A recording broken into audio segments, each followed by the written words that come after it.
Life ain't always pretty. It ain't all sunshine and rainbows. This world is a harsh, unforgiving place, and I don't care how tough you are, it will bring you to your knees and keep you there unless you get up and fight back. You have to weather the storm and go against the grain and battle all that life throws at you, no matter what. And remember this, it ain't about how hard you hit, it's about how hard you can get hit and keep moving forward. You might be out there thinking, what's this old farmer know about life? He ain't even experienced a real thing yet. Well, let me tell you something. I've had my blows from life. Sure have. I done known success, wealth, and prosperity. I done had enough money one time to last me 3 more lifetimes. Everything in my life was perfect up till the summer of 38. That's when I got my first taste of struggle. Some good old boys came rolling up to my house one day. They came in cars. They came in fancy cars, wore fancy clothes, and talked real fancy too. They were some yuppie boys from up north, from a bank or something like that. They came and told me, "We need your land, sir." I said, "Why?" And they said, "Because we're struggling." I said, "Who's we?" They said, "The bank, the monster." I said, "The monster? Those things ain't real." They said, "Sir, you ain't got any idea, do you?" Well, I asked them, I said, "What's going to happen to me? What's going to happen to my family, you know? Where are we going to go?"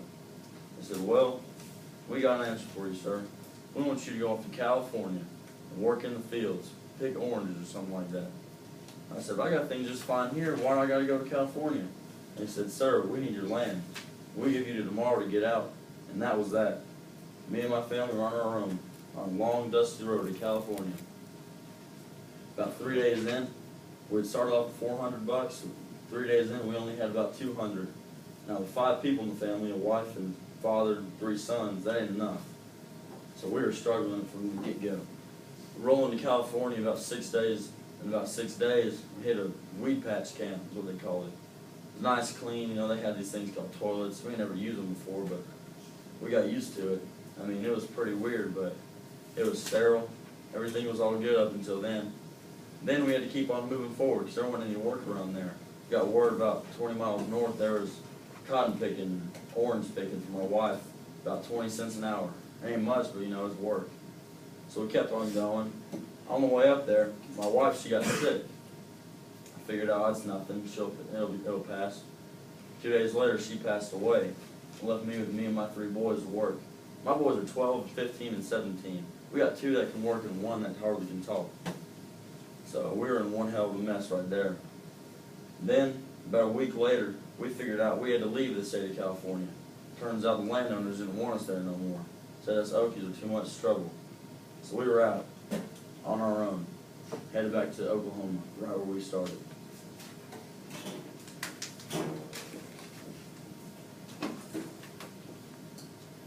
Alright, my presentation, as you can tell, is on the grapes of wrath. I'm focusing on the aspect of inhumanity, man's inhumanity to man that Steinbeck showed throughout the novel, and the pursuit of the American dream. Table of contents. Well, first I'm going to talk about why did I choose a monologue. We're going to define the aspects that I talked about. We're going to identify the structure of how Steinbeck wrote his text and what made it so special and what made it speak out to the readers, everyone who was exposed to it. Then we're going to examine the text, and then we're going to tie the knot, and that'll be all. Alright, so why a monologue? Well, my first idea, you know, it's never really the first idea that gets it right. First of all, I wanted to do a painting, but I got removed from art, so I couldn't do that. So I figured, what would reach all y'all in here? What would engage y'all? And I figured, maybe if someone 6'7" came and dressed in overalls and looking like a redneck, maybe that would get y'all's attention. So I figured, yeah, that would be a good idea. I figured, you know, what would make it meaningful? Well, a lot of captivating things in this life have been speeches. I figured, why not make my own? And that's where the originality comes in. I thought a lot about taking other people's quotes from speeches about the Great Depression and tying it all into one. I figured, you know, that would kind of defeat the purpose of making your own monologue because you're just recycling people's words. So I sat down and thought hard about it and put this together. And then, you know, like I said, it was an attention grabber. You know, y'all saw me come in like this, and you thought, oh, I better pay attention in this presentation. And yeah, the first-hand experiences also help engage y'all because, you know, it'd be one thing to talk about the Great Depression in a suit and tie, then they think he's never been there. So I might as well get down on the level of the people that were actually there and let y'all know how it really was. All right, so the first aspect I'm going to look at is the aspect of the American dream. Now, we all know the American dream. You know, you want a big house, lots of land, nice white fence, family provided for, and pretty much no worries. Now, in the Grapes of Wrath, farmers had this in Oklahoma. You know, they had the land, they had the family, they had the fence, you know, they had it all. And then the bank just took it from them, took everything. So basically, they saw California as the idea of, you know, the grass is greener on the other side of the fence. If we get to California, we can have this stuff again. And that's the whole goal of the whole book was for this family of Jodes.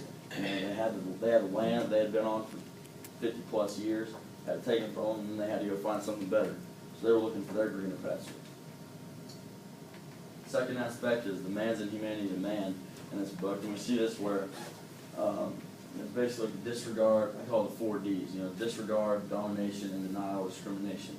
All right, so the disregard is the government, of course. They start out. You know, these people in Oklahoma, they're struggling. These dust storms have hit them harder than ever. They've had a solid year of no crops, no production. And so the bank's saying, look, you know, we want your land. You're wasting our time and our money. And domination comes in where when the farmers went into California, the police just took complete control over them. No regard for anything, didn't care what their struggle was, didn't care where they came from. They just said, you know, we're laying on the wall, we don't want you here, so we're going to make it as tough as possible. And the denial also comes into the government too, because they just completely avoided the issue, wanted to overlook it and say, you know, we'll forget about these boys in Oklahoma, they'll be fine on their own. So they were out there stranded. And then discrimination comes from the landowners. The landowners saw them as, they were pretty much treated as, you know, Negroes were down in the deep South. They're treated as like, you know, a problem, not a part of your life, you know. We're fine in California, we're rich, we want everything to stay the way it is. We don't want you Okies coming in and taking it from us. And we're going to look into how they did take it in a little bit. Alright, so Steinbeck, throughout the book, he had these inner chapters and then chapters about the Jodes. And I saw this as kind of like a zooming in and out, like a satellite image, you know. You zoom into the real picture, the big picture of what's really happening in the world, and that's what I focus on, the inner chapters. And then you zoom out and relate it, making it more familiar to the people by talking about the Jodes. And also, like, he was a primary source. He experienced all of that. He was there. He was in California. He saw the people come in. He knew what happened to them. He made friends with them. You know, even though he was wealthy, he was a Stanford graduate. He was not some dumb farmer guy. He was well known with these people. You know, he related to them. All right, now we're going to look at my first piece of text, and it's from an inner chapter, chapter 5. I don't know if y'all started seeing that, but I'll read it out to you. All right, so early on in this chapter, in chapter 5, we as readers go first doses of man's inhumanity to man. It's one of the shorter inner chapters, like I said. It doesn't involve Jodes, and instead, like an aerial satellite, like I just said, it zooms in to the big picture. And so it's talking about the bank and how it's a monster. It says the bank or the company needs, wants, insists, must have, as though the bank or the company were a monster, with thought and feeling, which had ensnared them. These last would take no responsibility for the banks or the companies because they were men and slaves, while the banks were machines and monsters.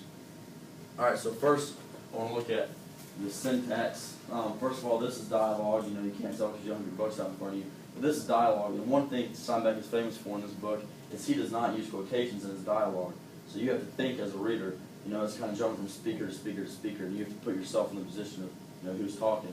And right here, it's one of the bankmen coming and telling the farmer, you know, why we're here and what we're doing. And his uses of hyphens, you know, it shows the importance of, like, the bank, it needs, it wants, it must have this land and this money, or else the bank will die. And it compares the bank to a monster because, you know, monster, they just take. That's it. And, you know, this ties into his diction where it says, you know, also one common idea was that the bank workers were slaves. You know, the bank ensnared them. You know, the bank was made up of people, but it was inhuman. It had gone out of control. All right, and in this piece of text here, still in chapter 5, the bank, the monster, has to have profits all the time. It can't wait, it'll die. You know, Steinbeck never directly calls the bank sickness, the Great Depression. He just alludes to it through things like, it's sick, it can die. The monster needs, like the prophets are food. All right, but the monster's sick. Something's happened to the monster, and like I said. All right, and then 4 words that are common in this chapter, are monster, sick, need, like the need, the hunger, it has to have it, and then death. It basically turns the bank into more of a human figure, and the fact that it can die, it gets sick, but at the same time, it mistreats people. Okay, now we're going to look into chapter 7, and this is the famous chapter about the used car salesman. And this is a prime example of city slickers taking advantage of the uneducated farmers of Oklahoma. Alright, so this is the first piece of text. Those sons of bitches over there, they ain't buying. Every yard gets them. They're lookers. Spend all their time looking. Don't want to buy no cars. Take up your time. They took our time. Right here we see automatically what they think of the people. They just think, they're time wasters. All we want out of them is their money. And we will do whatever we can to cheat them out of it. Fill the engine with sawdust and make it weigh more. Tell them a little pill's going to fix everything, put it in the engine. They don't care about the farmers at all. All they want is their money, and they know they can get it because they're desperate. Once again, this is the chapter of dialogue, and there's no quotations. So as a reader, you're jumping around and you're getting all the ideas back to back to back. One paragraph you'll be reading, you'll know what the used car salesman's thinking. Then you'll turn right around and you'll know what a farmer's thinking. Like, son, stay away from that car. We can't pay for that car. If you scratch that car, we're done for. And it really gives you an idea of, the victim and the one that's doing the victimizing, is because you know how they're thinking, and then you know how the victims are thinking.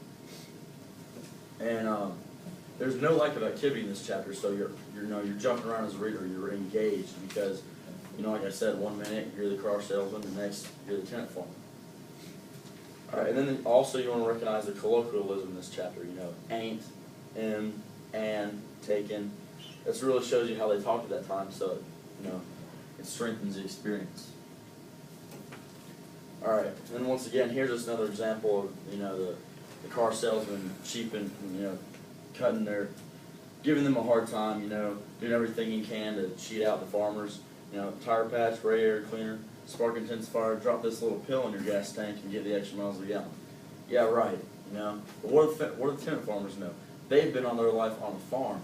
They aren't familiar with cars. All they know is farm. All right, Joe, you soften them up and shoot them in here. I'll close them, I'll deal them, or I'll kill them. Don't want to send in no bums, I want deals. He's talking about them like they're some sort of enemy or something. They just want car parts, man, And he's talking, kill them? Like, he doesn't care about these people. He doesn't care what happens to them. He just cares that he makes money and they get on somewhere. He doesn't care if their car breaks down, they die tomorrow. It talks about like I said, it talks about the customers as if they were game or cattle. You round them up, round up the cattle. I'll look back, I'll shoot them, I'll kill them, And it really shows us how they felt about the farmers. They just felt like they were the stupidest people in the world. Like they could take complete advantage of them with no remorse at all.